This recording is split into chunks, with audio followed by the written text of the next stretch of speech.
Hi എല്ലാവർക്കും. കടത്തിൽ നിന്ന് പുറത്തുകടക്കാൻ ഉദ്ദേശിക്കണോ? എങ്കിൽ ഈ 5 എളുപ്പവഴികൾ നിങ്ങളെ സഹായിക്കൂ. ഒരിക്കലൊക്കെ ലോൺ എടുക്കുന്നത് നല്ല കാര്യമാക്കാം. അതിനാൽ അപ്രതീക്ഷിത ബില്ലുകളല്ലെങ്കിൽ അടിയന്തര ചെലവുകൾ വന്നാൽ ലോൺ വഴി സഹായം നേടാം. പക്ഷേ ലോൺ എടുക്കുമ്പോൾ തിരിച്ചടവിനു യോഗ്യമാണോ എന്ന് ഉറപ്പാക്കണം. പണം എവിടേക്ക് പോകുന്നു എന്ന് മനസ്സിലാക്കാൻ ഒരു എക്സ്പെൻസ് ട്രാക്കർ ആപ്പ് ഉപയോഗിച്ച് നോക്കൂ. ആവശ്യമില്ലാത്ത സബ്സ്ക്രിപ്ഷൻ പ്ലാൻസ്, അമിത ഷോപ്പിംഗ് എന്നിവയ്ക്ക് വിട പറയാൻ പഠിക്കാം.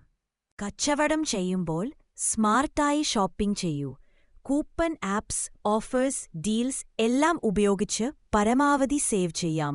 സേവിങ്സ് അക്കൗണ്ട് തുറന്ന് ചെറിയതായിരിക്കുമ്പോഴും കുറച്ച് സേവ് ചെയ്യാൻ തുടങ്ങൂ. പിന്നെ ഒരു കാലത്താണോ വലിയൊരു തുക കൈവശമുണ്ടായിരിക്കും. താങ്കളുടെ ഫിനാൻസ് മെച്ചപ്പെടുത്താൻ സഹായിക്കാനായി ഒരാൾ കൂടെ വേണ്ടേ? വിശ്വസ്തരായ കുടുംബാംഗങ്ങൾ, സുഹൃത്തുക്കൾ അല്ലെങ്കിൽ ഫിനാൻഷ്യൽ അഡ്വൈസേഴ്സ് എന്നിവരോട് സഹായം തേകൂ. അൾട്ടിമേറ്റ് ഗോൾ എന്താണെന്നോ? കടമില്ലാതെ സ്വതന്ത്രമായ ജീവിതം. ഈ ടിപ്സ് ഫോളോ ചെയ്താൽ തീർച്ചയായും ഒരു പോസിറ്റീവ് മാറ്റം കാണൂ.